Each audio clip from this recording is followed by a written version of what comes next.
ಆಮೇಲೆ ಕಾಂಗ್ರೆಸ್ ಶಾಸಕರೇನೆ ಅನುದಾನ ಬರ್ತಿಲ್ಲ ಅಂತ ಆರೋಪ ಯಡಿಯೂರಪ್ಪ ಅವರು ಆರೋಪ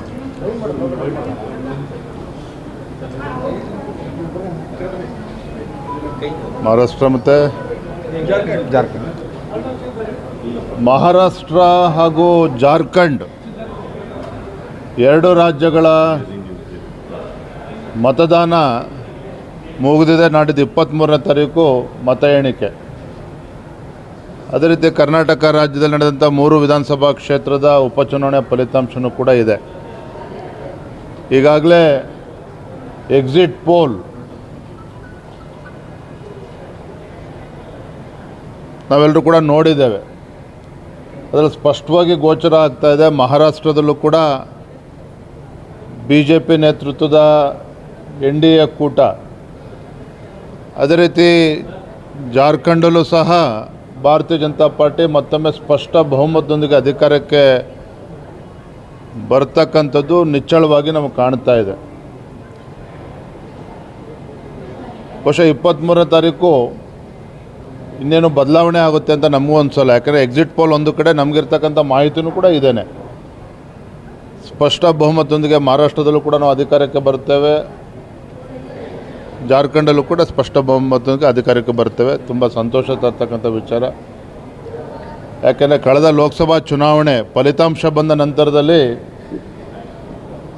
BJP ನೇತೃತ್ವ NDA ಕೂಟ ಸ್ಪಷ್ಟ ಬಹುಮತ ಬಂದಿದ್ದರೂ ಸಹ ಕಾಂಗ್ರೆಸ್ ಪಕ್ಷದ INDA ಕೂಟದ ಆರ್ಭಟ ನೋಡಿದರೆ ಚುನಾವಣೆ ನಾವು ಗೆದ್ವೋ ಅವ್ರು ಗೆದ್ವೋ, ಮೋದಿಯವ್ರು ಮತ್ತು ಪ್ರಧಾನಮಂತ್ರಿ ಆಗಿದ್ದಾರೋ ಅವ್ರು ಆಗ್ತಾರೋ ಅನ್ನೋ ಅನುಮಾನ ಮೂಡಿಸ್ತಕ್ಕಂಥ ರೀತಿಯಲ್ಲಿತ್ತು.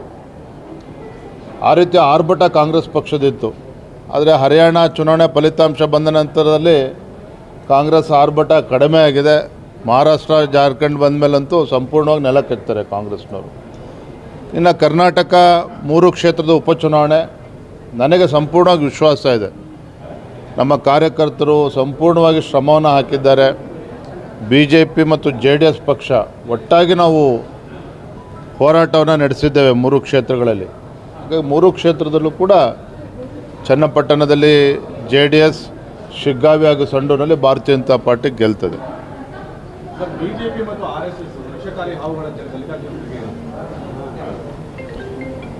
ನಿನ್ನೆ ಅದಕ್ಕೆ ನಾನು ಟ್ವೀಟ್ ಮೂಲಕ ಉತ್ತರವನ್ನು ನೀಡಿದ್ದೇನೆ. ಕೇಂದ್ರದಲ್ಲಿ ಅಧಿಕಾರಕ್ಕೆ ಬರ್ತೇವೆ ಅಂಥೇಳಿ ಭ್ರಮೆನಲ್ಲಿದ್ದಂಥ INDA ಕೂಟ ಹಾಗೂ ಕಾಂಗ್ರೆಸ್ ಪಕ್ಷ ಹರಿಯಾಣದ ಚುನಾವಣೆ ಫಲಿತಾಂಶ ನಂತರದಲ್ಲಿ ಆಘಾತಕ್ಕೀಡಾಗಿದ್ದಾರೆ. ಹಾಗಾಗಿ ಈ ರೀತಿ ಮನಬಂದಂತೆ ಮಾತನಾಡ್ತಾ ಇದ್ದಾರೆ. ನರೇಂದ್ರ ಮೋದಿಜಿಯವರ ನಾಯಕತ್ವ ದಿಟ್ಟವಾಗಿ ಭಾರತೀಯ ಜನತಾ ಪಾರ್ಟಿ ಮುನ್ನಡೆ ಹೋಗ್ತಾ ಇರ್ತಕ್ಕಂಥದ್ದು. ಮತ್ತೊಂದು ಕಡೆ ಸಂಘ ಪರಿವಾರದ ಬಗ್ಗೆ ಈ ರೀತಿ ಅವಹೇಳನಕಾರಿಯಾಗಿ ಮಾತನಾಡ್ತಕ್ಕಂಥದ್ದು ಮಲ್ಲಿಕಾರ್ಜುನ್ ಖರ್ಗೆ ಅಂತವ್ರಿಗೆ ಶೋಭೆ ತರ್ತಕ್ಕಂಥದ್ದಲ್ಲ. ಇನ್ಮೇಲಾದರೂ ಎಚ್ಚರಿಕೆಯಿಂದ ಅವ್ರು ಮಾತನಾಡಬೇಕು.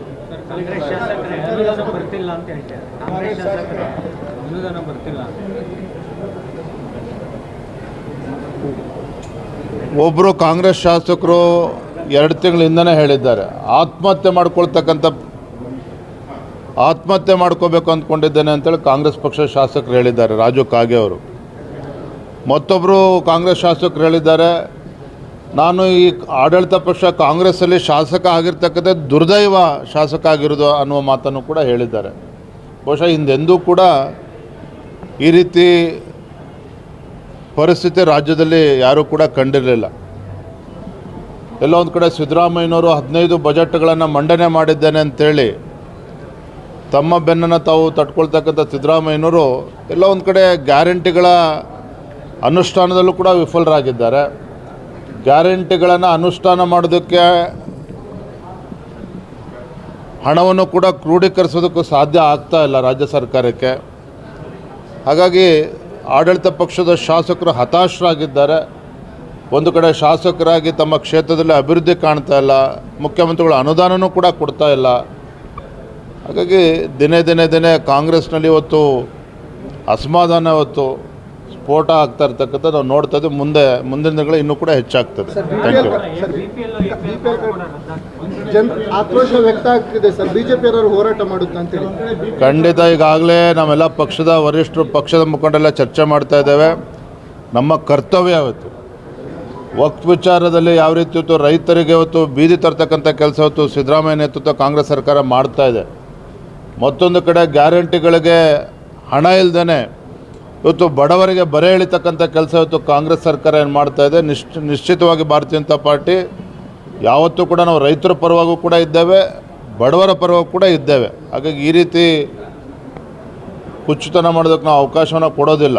ಇವರು ಅರ್ಹರಿಗೆ ಕೊಡ್ತೇವೆ ಅಂಥೇಳಿ ಇವತ್ತು ಅರ್ಹರಿದ್ದರೂ ಕೂಡ ಅದನ್ನು ಕೂಡ ಕ್ಯಾನ್ಸಲ್ ಮಾಡ್ತಾ ಇರ್ತಕ್ಕಂಥದ್ದು. ಹಾಗಾಗಿ ಎಲ್ಲ ಒಂದು ಕಡೆ ದಿವಾಳಿ ಆಗ್ತಾ ಇರ್ತಕ್ಕಂಥ ಕಾಂಗ್ರೆಸ್ ಸರ್ಕಾರ ಈ ರೀತಿ ನಾನಾ ವಿಧಗಳನ್ನು ಹುಡ್ಕೊಳ್ತಕ್ಕಂಥ ಪ್ರಯತ್ನ ಮಾಡ್ತಾ ಇದೆ. ಭಾರತೀಯ ಜನತಾ ಪಾರ್ಟಿ ನಿಶ್ಚಿತವಾಗಿ ಹೋರಾಟವನ್ನು ಮಾಡ್ತಾ ಇದೆ.